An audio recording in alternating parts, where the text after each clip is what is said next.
Anti corruption के उत्तर प्रदेश के प्रभारी महोदय हालांकि परिचय के भी मोहताज नहीं हैं, डॉक्टर ऋषिकेश दुबे जी। हालांकि इनका ट्वीट और बाकी जो भ्रष्टाचार के प्रति जितना ये जागरूक रहते हैं और अपनी बातों को बड़ी ही मुस्तैदी से जनता के समक्ष और अधिकारियों को शासन के समकक्ष जो रखते हैं, वो काबिल तारीफ हैं। हालांकि इनसे भी आइए कुछ डिबेट किया जाता है कि यहाँ के भ्रष्टाचार को लेकर के इनका संगठन क्या करना चाहता है। सर, बहुत बहुत स्वागत है आपका अखंड भारत 24 चैनल पे। धन्यवाद आपका।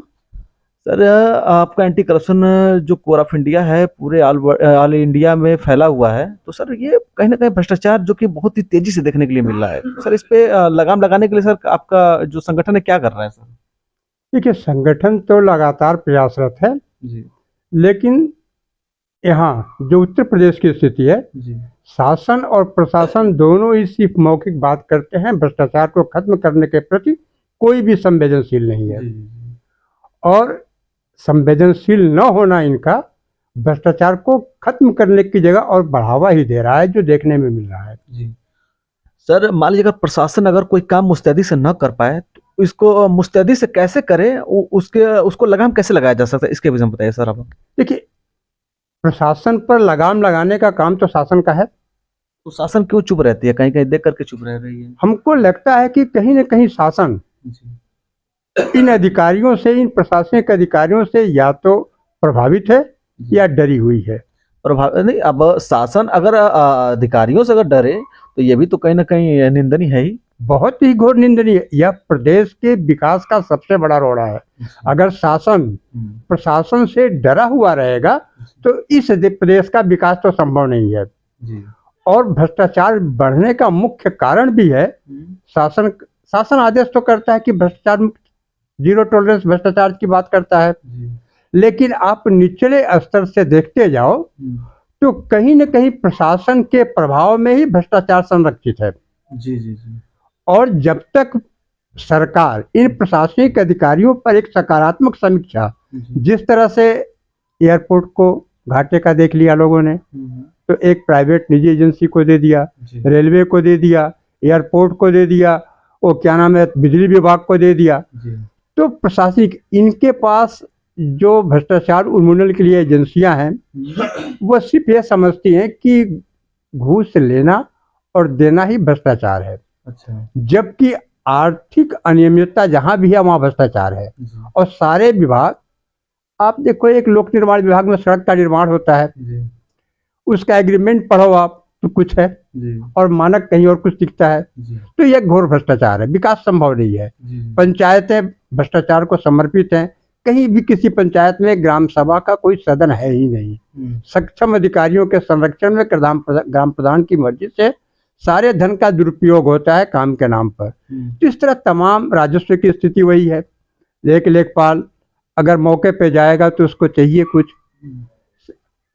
एक अगर मुकदमा है, कहीं वाद है, तो सभी जगह पेशकार को चाहिए, तारीखों पे तारीख। यह सब एक भ्रष्टाचार है। शासन को इस पर संवेदनशील होना होगा और इन सक्षम अधिकारियों का एक समीक्षा करना होगा। जी जी जी। सर, अभी आपने कहा कि यह ग्राम पंचायतों वाली जो बात आपने कही है कि सर वाकई में बात सत्य, हम भी लोग कहीं देखते हैं कि ग्राम पंचायतों में जो ये मनरेगा हुआ चाहे और भी अदरवाइज कोई भी काम हो गया, जो प्रस्ताव पास होता है, काम लोग कराते हैं, तो सर उसमें बड़े पैमाने पे पूरे प्रदेश में घोटाला देखने के लिए मिल रहा है, तो भारी संख्या में। लेकिन फिर भी अगर प्रशासन को अगर सूचित किया जाता है तो प्रशासन उस पर जो है कि कोई विभागीय कार्रवाई वैसे नहीं कर पाती है। इसके विषय में सर आपका क्या कहना है? देखो, हमने जो देखा है पंचायतों को, हम जो पंचायतों पर गौर कर रहे हैं, सबसे पहली बात है कि पंचायत का कोई अस्तित्व कहीं किसी ग्राम सभा में है ही नहीं। एक चुनाव हो जाता है, सदस्यों का चुनाव होता है, उसमें भी मंत्रालय है, 6 मंत्रालय है। महत्वपूर्ण मंत्रालय है निर्माण विभाग और जल संसाधन, जहाँ धन है। लेकिन कहीं भी किसी भी ग्राम सभा में आप देखो, निर्माण समिति का कोई प्रस्ताव सदन के पास नहीं आता क्योंकि सदन ही नहीं है। किसी समिति का कोई प्रस्ताव नहीं आता क्योंकि सदन ही नहीं है। प्रधान की जो मर्जी करती है वह सचिव, एडीओ पंचायत, जिला पंचायत राज अधिकारी, यहाँ तक कि जिलाधिकारी को भी आप अगर किसी के खिलाफ आपत्ति करो तो कोई कार्रवाई नहीं होती। जबकि पंचायती राज अधिनियम 95(1)(6) के तहत यह वर्णित है कि अगर कोई प्रधान किसी जांच में धन का अनियमितता करते हुए पाया जाए तो उसको तुरंत पद से हटाते हुए त्रिस्तरीय कमेटी का गठन किया जाए और उस कार्य को किया जाए, लेकिन ऐसा कहीं होता नहीं। सर सक्षम अधिकारी प्रधान को बचाने में लगते हैं और उनको, हालांकि हमको लगता है पॉकेट गर्म करने में भी लग जाते हैं क्या? सारा यह बताओ आप, एडीओ 10%, बीडीओ 10%, डीपीआरओ 10%, ये मैं कह रहा हूँ, मैं स्पष्ट देख रहा हूँ, स्पष्ट है, सारे गांव की स्थिति है। तो यह बता दो, यह कौन सी कार्रवाई करेंगे आप? मैंने मुख्यमंत्री को लगातार लिखा है पंचायतों के बारे में। कुछ प्रधान भी ऐसे हैं कि जैसे कि मान लीजिए उनसे जो सक्षम अधिकारी हैं बड़ा डरे हुए रहते हैं, ऐसा क्या ये ऐसा संभव हो सकता है कि नहीं? ये बताओ आप, सारे प्रधान तो कोयले के खदान में बैठे हुए हैं जी। अगर सक्षम अधिकारी डीपीआरओ चाहेगा तो उनके खिलाफ कभी भी कार्रवाई कर सकता है, तो डरे क्यों नहीं रहेंगे? मैंने लगातार मुख्यमंत्री जी को इसके बारे में लिखा है, लेकिन यह बताओ कोई कार्रवाई नहीं होती, भ्रष्टाचार खत्म कहाँ से होगा? सत्य है कि भ्रष्टाचार यहाँ पे खत्म नहीं होने वाला है। और भ्रष्टाचार खत्म क्यों नहीं हो पा रहा है? ताकि हमारे यहाँ की जो शासन प्रणाली है यह बहुत ही सोई पड़ी, हमको लगता है ये गहरी निद्रा में सोई पड़ी है और इनको उठना मुश्किल है। हमको नहीं लगता है कि ये उठ पाएगी। अगर इसी तरह ये प्रक्रिया चलता रहा तो इस प्रदेश का, अब मैं बहुत कुछ नहीं कहना चाहता हूँ, कहने के लिए बहुत कुछ है।